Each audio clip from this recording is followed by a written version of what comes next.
Today I want to talk about 5 things you want to do next after you've just gotten your jazz degree. Well, it's that time of year again, and a lot of you, I'm sure, are graduating from college. It's the end of the school year. So if you haven't started yet, if you haven't thought about this before, you need to think about your goals and you need to think about where you're headed. What is your next project going to be? What is the next goal that you have? School laid out things so clearly for you. There was deadlines, there was assignments, there was a teacher telling you what to do.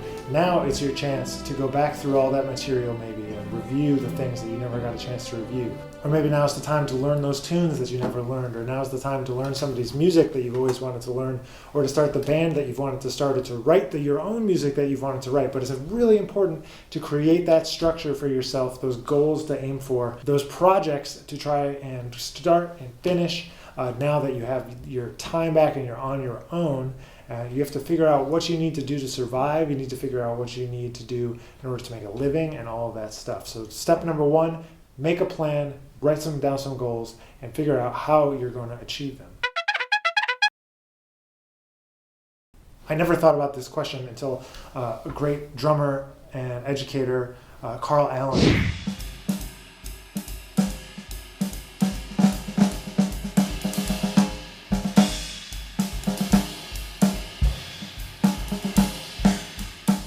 Was running the Juilliard School's program at the time when I was there, said it in a class pretty early on, and I had never thought about it. Who do you want to play with? You know, I realized that I wanted to play with Art Blakey and the Jazz Messengers. I wanted to play with Duke Ellington. And I was like, oh, those people are gone. So what are you going to do? Who are you going to play with? There's a great story I've heard, approximate it, but that, Christian McBride, when he was just young and moving to New York, wanted to play with Freddie Hubbard, and so he learned all the music and just showed up to Freddie's gigs, and when he finally got the chance to sit in, he knew a lot of the tunes. He could call and hang on the harder tunes. And just think about it, if somebody comes to your gig and they have a knowledge of your music, they have a knowledge of your tunes, it's going to be way more impactful that person's interested in you and your music if they show up and they know your tunes already. It's an easy call in the future when somebody knows that you've already put in the time on their music. And they don't have to worry about if you're going to check it out or not, because they know you already did. So secondary to those first 2 goals is kind of figuring out where you need to be. What's the location? So number 3, where do you need to be? Meaning, what location do you need to live in? Do you need to be in New York? Do you need to be in LA? It's important to be around musicians and be in access of the musicians who you want to play with. A lot of them in New York, but not all of them are. Some musicians are in Nashville or Miami or LA or anywhere really. It doesn't matter if it's not one of those major cities. Maybe you need to be moving to Europe or Japan to find the musicians that you want to play with. But it's important to think about, where are those people? How do I network with them? Where are they going to be? Roy Hargrove used to hang out at Smalls all the time. So if you wanted to be in New York and try to get into that bebop scene, that jazz scene,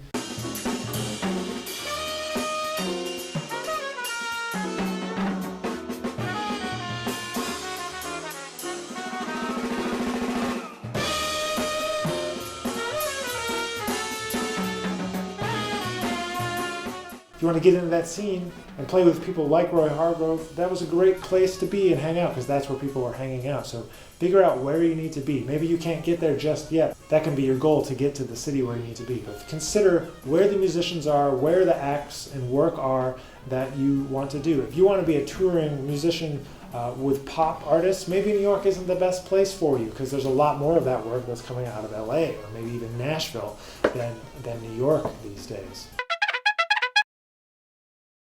Step number 4 is thinking about and putting into action, what is the thing that you can do right now to start down the long musical journey towards 50 years from now, where you've accumulated all of the musical experiences and life experiences that you wanted to. So that means to me, what can you do today? Does that mean you need to get back in the shed? Does that mean you need to learn tunes? Does it mean you need to start your own project? Does it mean you need to record an album? For me, at the end of school, that was what I did. The week after school, between end of school and graduation, we went into the studio. I remember also because it happened to be my birthday. And we went into the studio and recorded that for my first album, Exposition.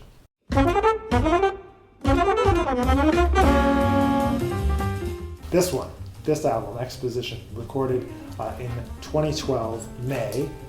I had no idea what I was doing. I didn't know how I was going to be able to afford it, how I was going to promote it, but I knew that I needed to go through the steps to figure it out. And so I think that putting the time into figuring out what you need to figure out and making that project, realizing what it is you need to do. Maybe what you realize is you need to be going out to jam sessions to meet musicians. Maybe you realize you need to network with educators because you need to get some work so you can pay your rent. You need to get some work teaching lessons, or maybe you realize you need to get a day job so that you can support the first part of your music career. There's so many musicians I know that move to a big city, work somewhere for a little while till they get their foot in the door, they start working, and then they're able to leave that job that maybe wasn't their goal, but was a tool. It was a step along the path. So you got to figure out what is it you need to do right now in order to facilitate and allow for the goals that you have to come to fruition.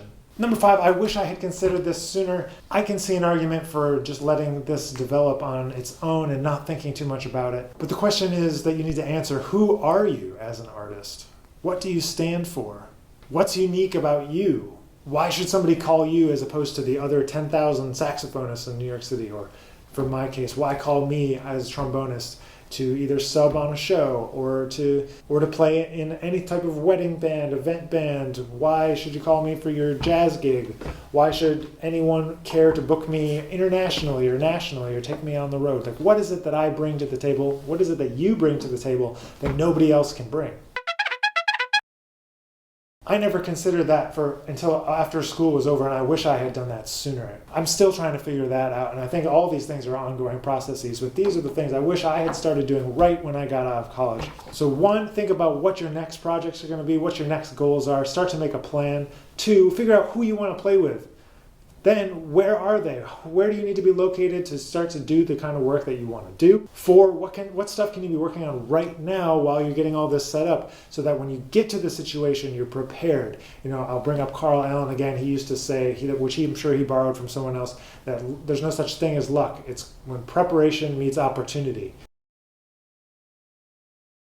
And I've kept that in the back of my mind for a long time, since college. 2012, I finished my master's. And lastly, who are you? Start the path of self-discoveries. What kinds of music do you stand for? Do you like to play? Do you want to be associated with?